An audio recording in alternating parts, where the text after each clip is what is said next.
To train your legs with calisthenics, you don't need tons of exercises, just 5 basics progressed over time. Pistol squats, Nordic curls, sissy squats, donkey calf raises, and one more that should never be skipped on leg day. The pistol squat proves that you don't need a fully equipped gym to get those gains. Thanks to this being a single leg exercise, the difficulty is much higher because you're squatting nearly all of your body weight on one leg. If you're struggling to get all the way down because either your shins burn or the heel lifts up, it's because of poor ankle mobility. The simple fix is just elevating the heel and going for those pistols. If you're constantly losing balance and falling over, holding onto something for support is really smart. I actually like this a lot for bodybuilding because when you do this, you can genuinely push yourself to the max, close to failure, without limitations. Another problem, if when holding the leg in front of you, it starts to cramp, first, this feeling really sucks.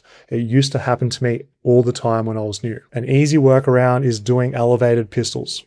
This gives your hip flexors a little bit more breathing room so they can actually do the movement without seizing up. Once you're repping out body weight really easily, just add load and progressively lift heavier to keep growing. Here's an important tip. Keep your knee tracking over the middle of your foot during pistols, because as fatigue sets in, you're going to get that valgus, that knee caving inward, so stay mindful of your technique to stay strong and pain-free. Now, are pistol squats going to build these gigantic tree trunk legs? Unlikely. There's a reason bodybuilders rely on heavy barbells, dumbbells, and machines, because stable, heavy overload is always king for building mass. But if you're after a minimalist calisthenics leg day option, the pistol squat gets the job done. The Nordic curl will have you developing some hefty hamstrings. Think of this as the bodyweight version of a leg curl at the gym, because with Nordics, the hamstrings are treated primarily as knee flexors.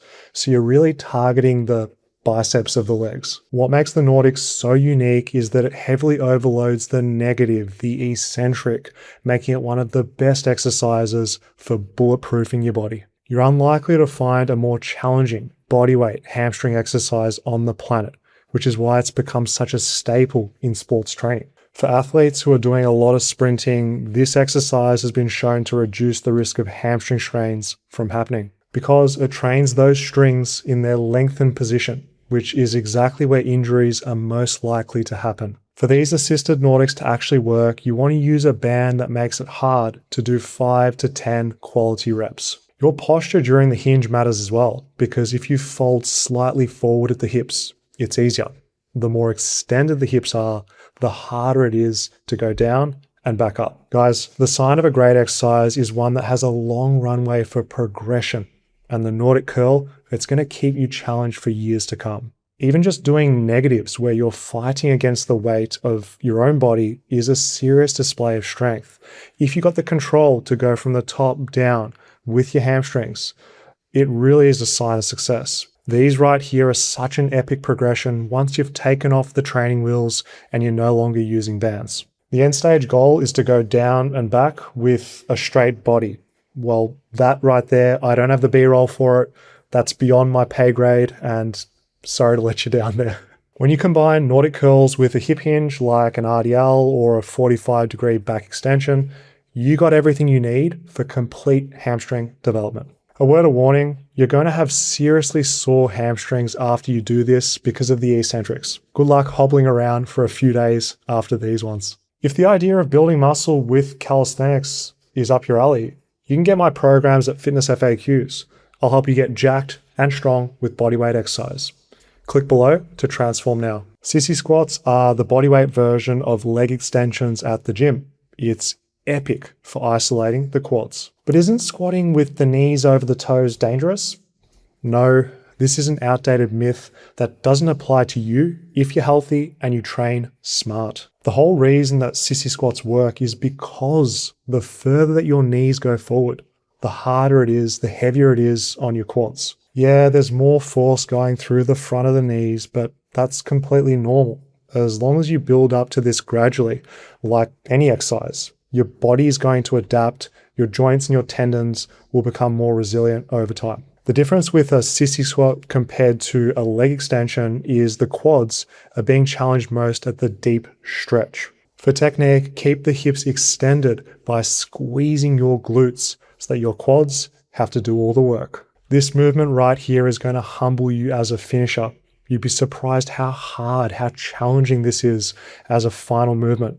Your body weight alone is likely more than hard enough because not many people here are going to be able to do 20 reps with a slow tempo and a full range of motion. I'd highly recommend holding on to something so that you can get that extra stability so that balance isn't a limiting factor so you can genuinely push those legs to their limit, hit that juicy muscular failure. When you're working at a deficit, it's brutal. This increased ROM really raises the intensity without needing any extra weights. It's also going to improve your mobility at the same time, which is a win-win. Sissy squats highlight that you don't need fancy equipment to build your body. Just get down to your garage, lock in with that real effort, and a bodyweight leg day is possible. I love and hate Bulgarian split squats. The good, for home workouts or gyms with limited equipment, all you need is a pair of dumbbells and a desire to train. The bad, split squats are exhausting, man. The burn, the pump, it gets exponentially more painful the deeper into a set you go. If you know, you know. But if you have the courage to actually progress at Bulgarian split squats, expect to develop a pair of legs that look strong and actually are. Unilateral exercises like this are criminally underrated, especially for the lower body.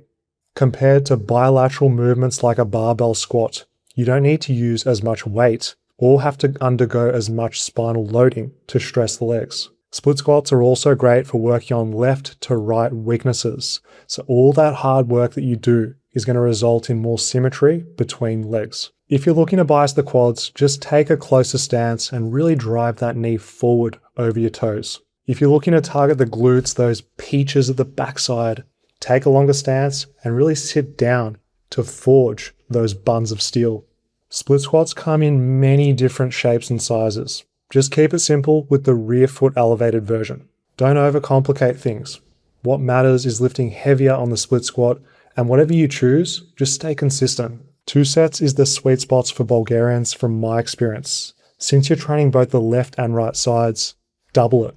That's already 4 hard sets. Because they're so physically and mentally demanding, if I do 3 sets per leg, the quality of that final set usually suffers. I'd rather put everything into 2 high quality sets, do it sustainably every single week, and avoid that junk volume trap. Lifting straps are something that I highly recommend that you use on leg day. Your lower body is far stronger than your forearms. Unless you're built like Popeye or you do arm wrestling for a living, this applies to you. Without straps, you'll often cut the set short or rush those final reps because your grip's starting to give out before your legs. So strap up. The donkey calf raise was made popular in the golden era by Arnold, famously repping him out by stacking people on top of himself. The good news is you can just grab a dip belt and load this up yourself, which is a perfect setup for home workouts. This is further proof that with some creativity, you don't need special machines to improve yourself. Now you may be looking at this posture thinking, bro, there is no way that I'm doing that. It looks so awkward. First, no one actually cares about your workout. They're too focused on their own training. So just do it. More importantly, the donkey is backed by science. Your calves are under a greater stretch compared to standing calf raises.